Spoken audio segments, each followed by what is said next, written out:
Listen up, Internet geeks and biz-building warriors. This show is going to hit you between the eyes and stuff your wallet if you pay attention.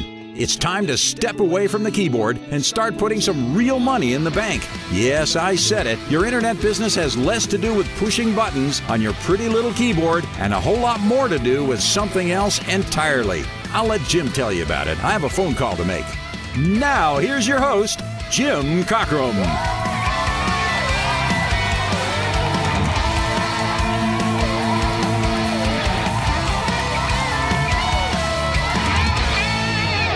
Yeah, welcome back. Thank you so much for joining us for another episode of Silent Sales Machine Radio. I'm your host, Jim, and let's dive right into a topic that I've had bouncing around my brain the past couple days because it's not intuitive. It's not something that you would normally associate with success in an internet online business, but yet it is vital. I would say crucial and vital to your success in any business, including internet business, which, by the way, internet businesses operate by the same rules of business success that have always been in place. This is one of the things that I cover in what I call episode 0.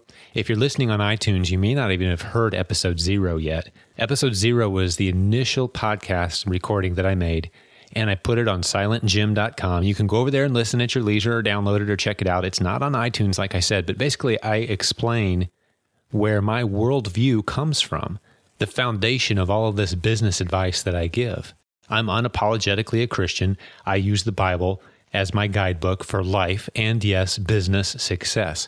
So these are principles that the Hebrews have understood for thousands of years and applied to their successful business endeavors. And I use them myself. And that's one of the principles we're going to talk about today. And just in case you find yourself saying, well, he's going to talk about the Bible now, I'm going to check out. No, you don't have to be a Christian or a Bible believer for this to be very powerful stuff. I would say test this. And if it doesn't work out, let me know. But I've never seen it not work.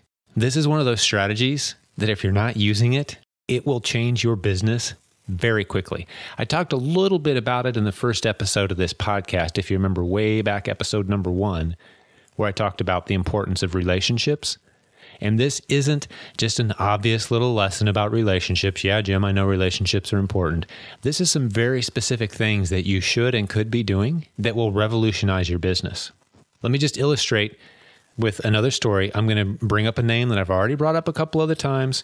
You've heard this guy's name. You may have even heard the interview that we did together and we went in depth, but I'm going to just point something out. I'm going to pull out a little tidbit from this great story that you may have already heard and remind you of something very powerful. Do you remember the story of Mike Brown? He's the coffee guy, the Death Wish coffee guy. His business is worth tens of millions of dollars now. He just had a little bit of money in the bank and he was failing not too long ago. But if you pull out the real heart of what happened, I'll just throw this out there too before we move forward. If you go to Pick Mike Brown, if for some reason you haven't heard the full story yet, go to pickmikebrown.com. That's the full story of what we did with his business, and none of it was rocket science, guys. But if you break it down to the most simple element involved in the entire process, it was relationships, intentional relationships. You see, the very first thing that I had Mike do, he was reading my book, and this is the advice that I gave, was he needed to contact and build a relationship with the influencers in his niche, the coffee niche. Who were the bloggers, the podcasters, the YouTubers, the Twitter accounts that talked about and lived and breathed coffee.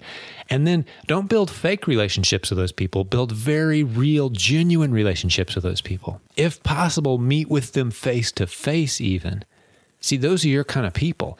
You want to get to know them. And you've heard me say before, at least once, if not a couple times, your capacity for success is directly tied to the number of people you could call on the phone at 3 o'clock in the morning and they would answer the phone and say, yes, I'm there to help you. So you can't do that sort of thing if you only sit behind your glowing monitor and type on your keyboard. Those kind of relationships don't.